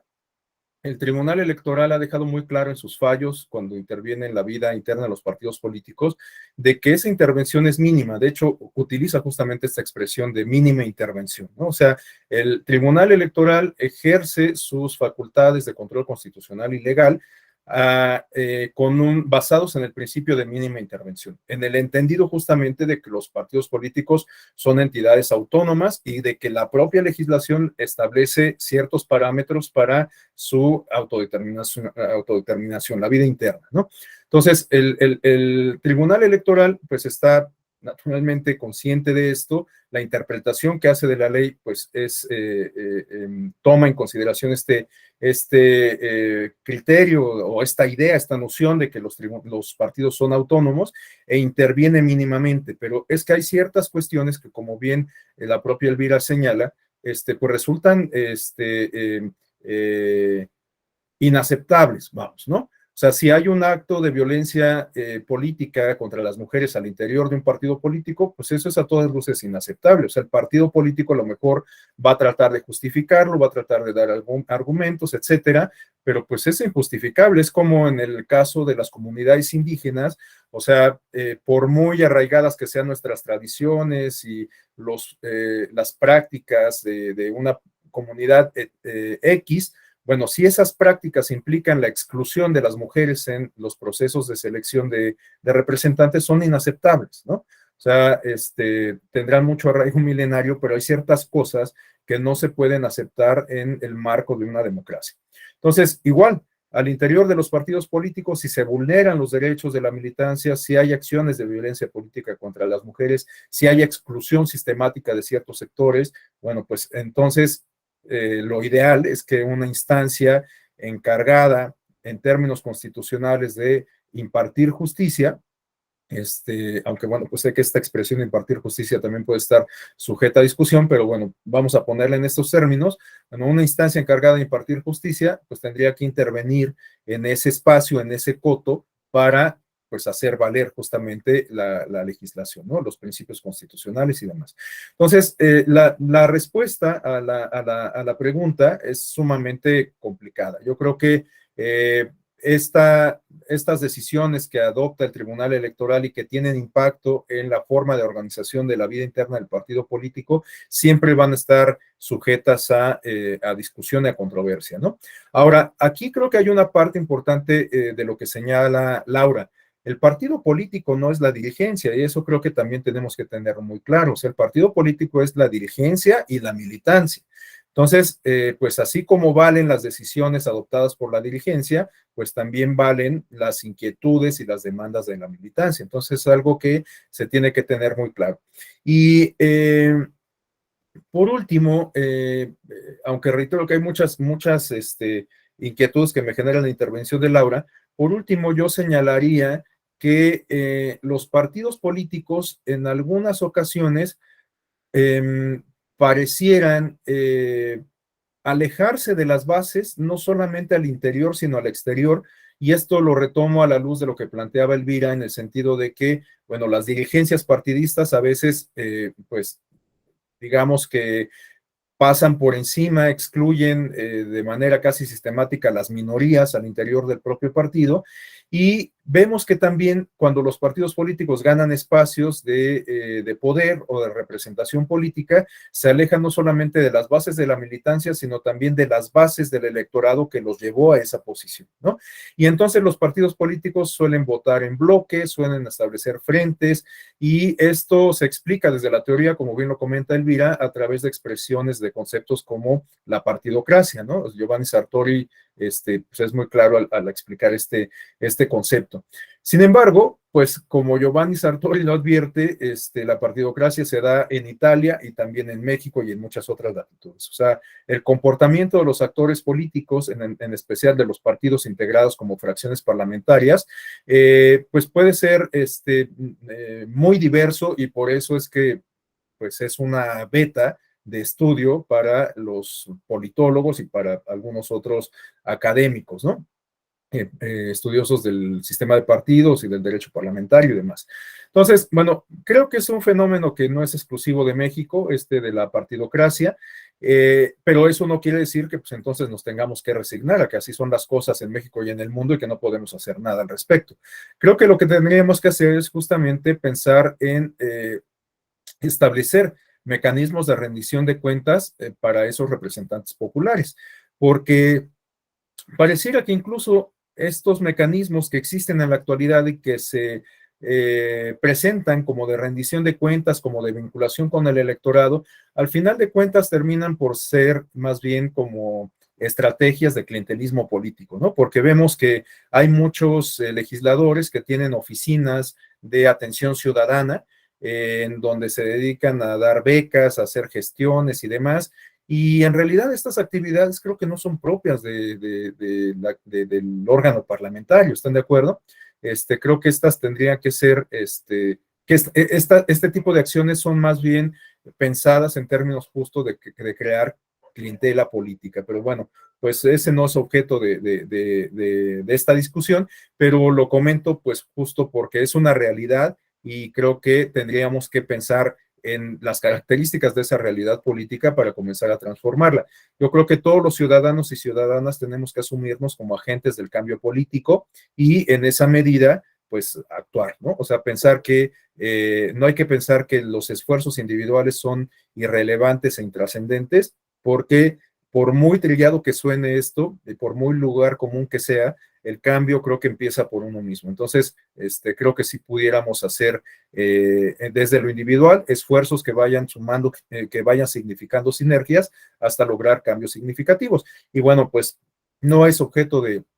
esta sesión, pero pues hablando de democracia participativa, tenemos ejemplos de la primavera árabe, en donde la participación política que se alentó a partir del uso o teniendo como una de las principales herramientas el uso de las redes sociales, logró ni más ni menos que un cambio de régimen, el derrocamiento de Hosni Mubarak y, bueno, no podríamos decir que ahora tienen una democracia, pero están en esa ruta, ¿no? Entonces, bueno, la participación creo que puede tener la participación individual, por eso estoy citando esta experiencia concreta, la participación individual se puede convertir en sinergia y puede convertirse, puede transformar incluso la realidad política en términos de sustituir un régimen por otro, ¿no? Entonces, creo que no debemos minusvalorar el cambio que en lo individual podemos contribuir a generar. Adelante, Gaby, por favor. Gracias. Nada más para complementar, me parece muy interesante lo que está sucediendo también en Twitter, ya que estamos vinculando esto de las redes sociales, porque en algunas decisiones trascendentales que se han dado en los últimos meses, se han organizado colectivos de cuentas de usuarios para preguntar y obligar a que los diputados expresen un posicionamiento en el sentido de su voto de ciertas reformas o temas de interés nacional. Entonces, esto lo he visto en un par de cuestiones, me parece que fue en la eléctrica y no me acuerdo en cuál otra, donde varias cuentas a los diputados les dijeron, tiene que definir el sentido de su voto y usted en campaña dijo que y hasta le suben los videos, etcétera. Y entonces, creo que sería interesante ver si esto se sostiene y qué tanto influye esta presión de la ciudadanía para que a final de cuentas es un ejercicio de rendición de cuentas, ¿no? Con los legisladores y bueno, cómo puede irse comportando esto, ¿no? Si realmente va a representar una influencia real o fue porque de repente, pues por primera vez los diputados vieron, no sé, 1000 cuentas que les están preguntando qué es lo que van a hacer y ya después pues se les va a hacer la piel dura y no van a contestar, no sé, o sea, habría que ver cómo se va a ir desarrollando esto. Sí, completamente de acuerdo. Y de hecho, bueno, como les comentaba desde ayer, hasta ahora estoy programado para impartir un módulo sobre crisis y futuro de los partidos políticos dentro de un par de semanas. Entonces, a lo mejor ahí pudiésemos retomar parte de esto que está comentando Gaby, ¿no? Bueno, sobre la solicitud de Elvira, de la bibliografía sobre la primavera árabe, sí tengo por ahí identificadas algunas fuentes. Le pediría a Elvira, si es tan amable, de mandarme un correo electrónico. Mi correo es rafael.caballero@te.gov.mx, rafael.caballero@te.gov.mx, y como respuesta a su correo le mando la sentencia del Tribunal Electoral con la que aprobó confirmó el acuerdo de estos lineamientos sobre postulación del INE, en donde se incorpora la categoría de militancia efectiva, y también le envío las fuentes del uso de las redes sociales en la primavera árabe. Tengo por ahí identificada una tesis de unas estudiantes de posgrado que hacen todo un trabajo monográfico del caso. Entonces, con gusto se lo comparto. Y bueno, también para las demás y demás, para las y los demás compañeros, si les interesa la exposición, con gusto también se las puedo hacer llegar por correo electrónico. Nada más mándenme su correo y como respuesta se las hago llegar como archivo adjunto. Esto porque, pues, bueno, soy muy malo calculando el tiempo y a veces me sobra y a veces me falta. Entonces, ahora, pues, fue el caso de que me falta tiempo como para terminar de explicar las demás láminas, pero bueno, ya vieron que me pasé algunas que de alguna manera se refieren a cuestiones que ya hemos venido comentando, ¿no? Los contenidos de el programa de acción, el ideario, la declaración de principios y los estatutos. ¿Cuáles son los elementos que deben de integrar cada uno de estos instrumentos en razón de lo que establece la ley vigente? Pero para concluir, dado que nos quedan solamente unos cuantos minutos, quise detenerme en esta lámina que se refiere a los órganos internos de los partidos políticos, es decir, las instancias que se tienen que crear al interior de los partidos políticos de acuerdo a lo que establece la ley y que pues de alguna manera son en las cuales descansa la dinámica interna de los partidos políticos. Entonces tenemos que los partidos políticos deben de contar con una asamblea u órgano equivalente. Estamos hablando de un órgano integrado con representantes de todas las entidades federativas, en el caso de los partidos políticos nacionales, o de los municipios en el caso de los partidos locales, la cual será la máxima autoridad del partido y tendrá facultades deliberativas. Tenemos un comité nacional o local, según sea el caso, es decir, un órgano equivalente, un órgano con facultades ejecutivas de supervisión y en su caso de autorización en las decisiones de las demás instancias partidistas, es decir, estamos hablando propiamente de las instancias que representan la autoridad interna de los partidos políticos, ¿no? Las dirigencias. Un órgano responsable de la administración de su patrimonio y recursos financieros y de la presentación de los informes de ingresos y egresos trimestrales y anuales de precampaña y campaña ante el Instituto Nacional Electoral, es decir, un órgano responsable de las finanzas del partido político. Un órgano de decisión colegiada, democráticamente integrado, responsable de la organización de los procesos para la integración de los órganos internos del partido para la selección de candidatos a cargos de elección popular, es decir, los comités de selección de candidatos internos, los comités internos de selección de candidatos de los partidos políticos, ¿no? Los comités electorales al interior de los partidos políticos. Bueno, también tenemos que los partidos deben contar con un órgano de decisión colegiada responsable de la impartición de justicia intrapartidaria, el cual debe ser independiente, imparcial, objetivo y aplicar la perspectiva de género en todas las resoluciones que emita. Entonces, bueno, pues esta es la instancia que nos habla justamente de la impartición de justicia al interior de los partidos políticos. Es la instancia que se encarga de resolver los conflictos que se generan al interior de los partidos políticos en un primer momento. Los últimos dos órganos que vamos a señalar se refieren a aquel que tiene que asumir la responsabilidad sobre las obligaciones de transparencia y acceso a la información. Bueno, como ya lo hemos comentado, los partidos desde la reforma del año 2014 se consideran sujetos obligados en términos de lo que dispone la ley o las leyes de transparencia y también la propia ley electoral y la ley de partidos políticos. Por lo tanto, es indispensable que se cuente con una instancia encargada justamente de cumplir con estas responsabilidades y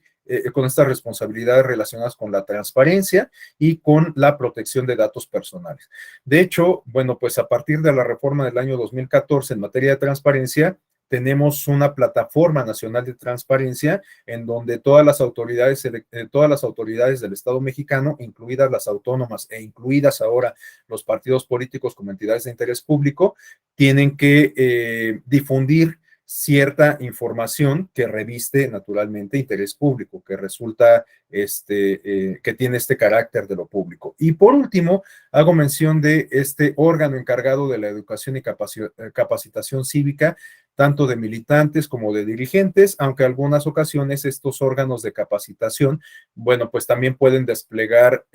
algún tipo de actividad al exterior de los partidos políticos. Entonces, es importante que los partidos cuenten con este órgano encargado de la formación de cuadros, encargado de la difusión